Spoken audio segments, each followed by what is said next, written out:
금속공예가이자 이제 시계 제작자 편광훈이라고 합니다.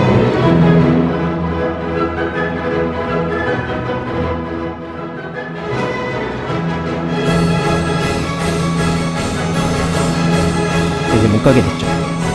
사실 스위스로도 가도 되는 선택지가 있긴 했었지만 결혼했고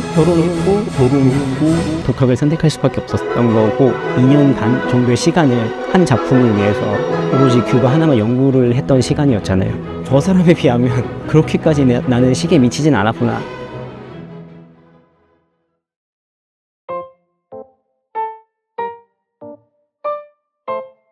대학 다닐 때 저는 이제 금속공예, 금속조형 디자인 전공을 했는데 사진 찍는 게 취미였어요. 그러다가 이제 자연스럽게 카메라에 관심을 갖게 됐고, 그래서 고장난 카메라 사서 이렇게 분해해보고 고쳐보고 이러다가 금속을 이용해서 내 카메라를 한번 만들어 보고 싶다라는 생각으로 그때 처음으로 피놀 카메라를 만들었었어요.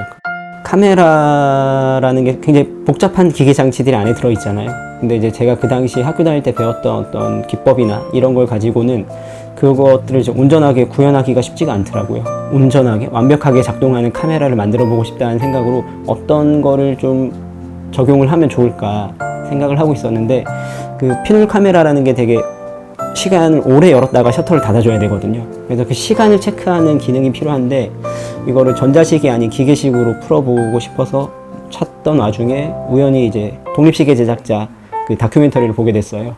저렇게 시계의 메커니즘을 잘 접목하면 내가 생각한 피놀 카메라를 만들 수 있지 않을까? 라는 생각으로 그때부터 시계에 관심을 갖게 됐고, 그때부터 기계식 시계를 만드는 거를 연구하기 시작했습니다.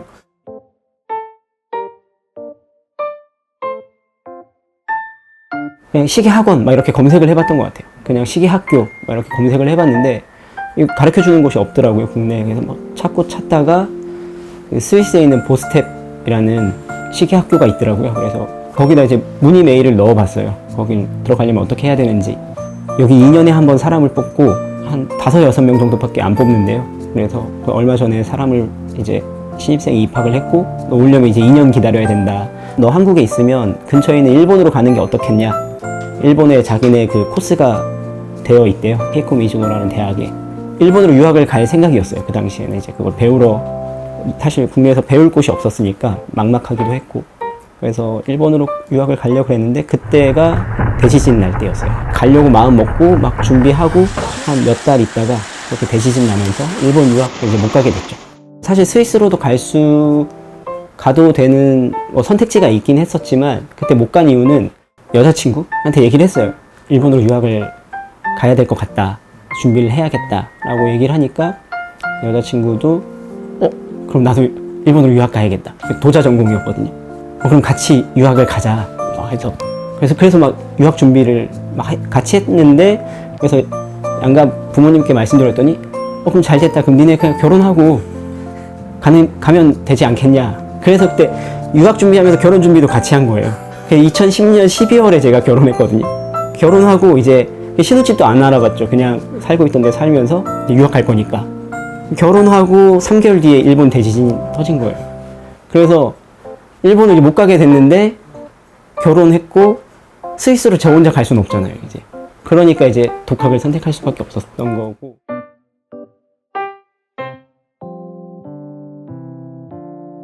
유튜브에서 이제 시계 제작자들의 인터뷰 영상들을 많이 봤어요. 그 인터뷰 영상들 보면 이렇게 작업 책상 앞에서 이렇게 인터뷰 하거든요. 그러면 그 인터뷰하는 내용은 잘 모르겠고, 그 어깨 너머로 그 작업 책상, 작업 테이블 위에 있는 도구들을 이제 눈여겨 봤다가 뭐 이베이나 아마존 뭐 이런 데서 와치메이커스 툴 이렇게 검색하면 대부분 수리 관련된 툴들이 나와요. 다 거의 다. 몇 페이지를 계속 넘기다 보면 가끔 그런 게 나와요. 어디 봤던 거.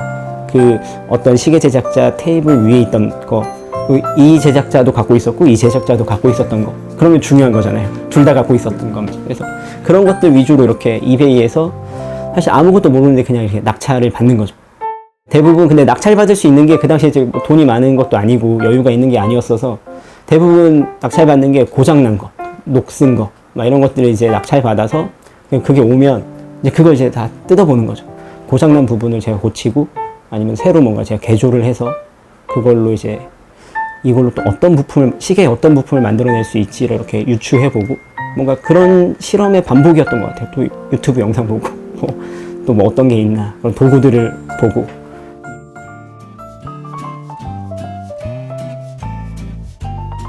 톱니들이 이렇게 맞물려 돌아가는 그런 어떤 유기적인 움직임들이 그 작은 대 안에 굉장히 이렇게 복잡하게 얽혀 있잖아요.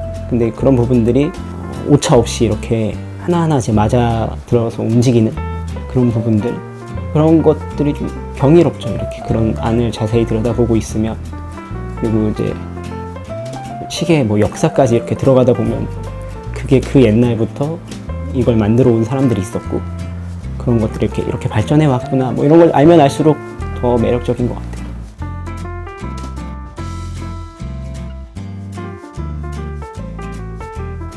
그때 사실 너무 재밌었던 것 같아요. 했는데 안 됐구나라고 해서 거기서 끝나는 게 아니라 뭔가 여러 가지 가설을 세우잖아요. 이렇게 하면 될까, 저렇게 하면 될까. 이렇게 해봤는데 안 됐으니까 내일은 그럼 저렇게 해봐야지 하면서 이제 집에 돌아가는 거죠. 집에 돌아가는 뭐 버스 안에서 또 뭐 검색을 해보고, 오늘 실패한 거나 뭐 이런 거, 아니면 다른 사람들은 어떻게 한 게 있나 뭐 또 검색해보고, 잠들기 전까지 누워서도 뭐 검색해보고 찾아보고, 다음날 아침에 일어나서 작업실 이제 가는 그 순간까지도 그 문을 가면 이걸 이렇게 세팅해보고 이걸 이렇게 해봐야지. 그래서 머릿속에 계속 그 생각으로 거의 2년을 그렇게 살았던 것 같아요. 시계에 들어가는 온갖 부품들이 많이 있잖아요. 이건 몇 번을 시도했는데 안 되면 우선 좀 묻어두고 다른 거 또 도전해야 될 게 많으니까, 그때는 뭐 실패했다 그래서 막 뭐 안 돼 막 이러면서 뭐 좌절하고 낙담할 시간조차 없었던 것 같아요.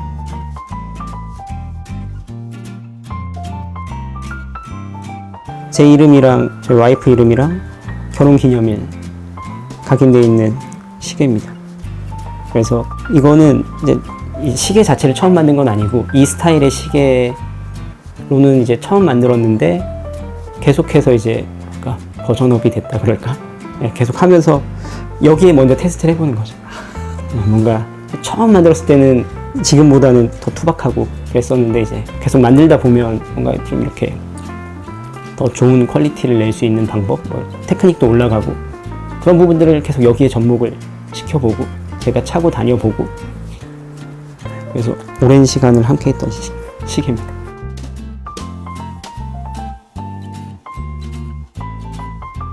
시계하면 롤렉스가 항상 따라오더라고요. 뭐 얘기할 때 항상 롤렉스가 따라오고, 롤렉스라는 단어는 당연히 저도 알고는 있었지만 도대체 왜 좋은 걸까? 처음에 봤을 때는 사실 디자인도 마음에 들지 않고, 왜 저 시계를 사람들이 이렇게 열광하는 것일까? 의아했어요. 롤렉스라는 것 자체가 왜 저렇게 인기가 많고 왜 저렇게 비싸고.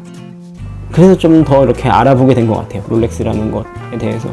좋은 시계라고 다들 말하는 이유들은 좀 알 것 같긴 하더라고요. 그런 어떤 하나의, 그러니까 화려하지 않더라도 안에 있는 무브먼트나 이런 것들이 좀 오랜 시간 계속해서 검증을 통해서 조금씩 발전해가지고 어떤 정말 뭐 이렇게 짱짱하고 완전한 그런 무브먼트를 만들기 위해서 노력하는 브랜드가 아닐까라는 생각을 하게 되더라고요.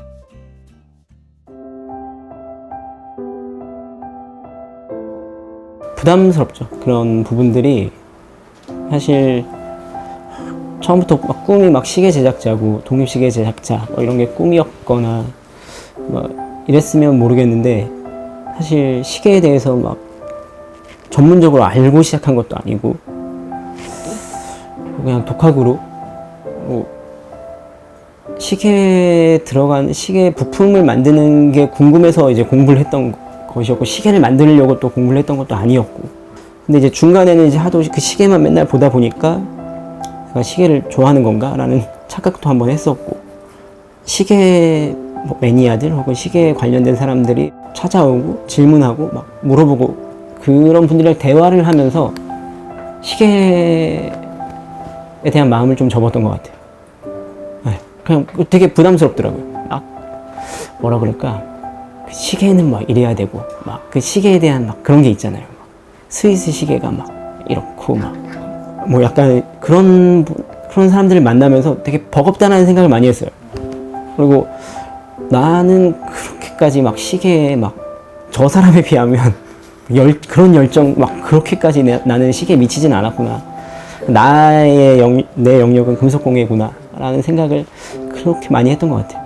그런 분들을 만날 때마다 제 위치를 다시 한번 생각하게 되고, 금속공예에 있는 게 저는 제일 편하지 않나 뭐 이런 생각. 시계는 그냥 제 작업의 하나의 일부분으로 그냥 남겨두는 게 좋겠다라는 생각들을 많이 했던 것 같아요.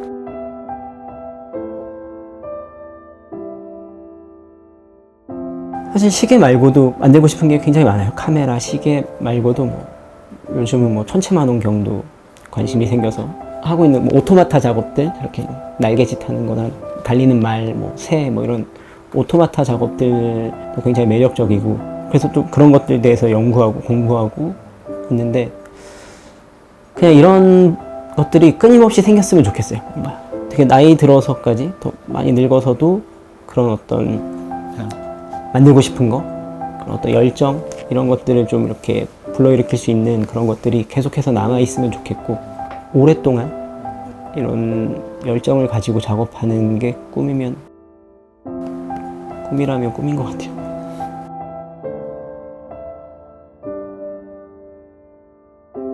톱니바퀴 같은 것 같아요. 그러니까 톱니바퀴도 이렇게 균일하게 생겼잖아요. 이렇게 다 올라갔다 내려갔다 이렇게. 저 계속 거의 똑같은 삶을 살거든요. 하루하루. 계속 똑같은 게 반복되는 것 같지만 결국 이 톱니바퀴가 돌고 돌아서 결국은 시간이란 걸 만들어내잖아요. 뭔가 다른 어떤 것들, 가치를 만들어내고 뭔가 이런 것들이 다 모여가지고 다 같은 동작을 반복하는 것 같지만 결국 이런 것들이 모여서 어떤 새로운 어떤 것들을, 시간을 나타내고 분침이 돌아가고 시침이 돌아가게끔 하는 것처럼, 근데 시간이란 건 그렇게 톱니바퀴처럼 똑같은 게 반복되는 것 같지만 그런 것들이 모여가지고 또 그런 것들이 유기적으로 맞물려서 뭔가 결국은 새로운 것, 어떤 것들을 보여주는 게 시간이 아닐까, 그런 생각이 있습니다.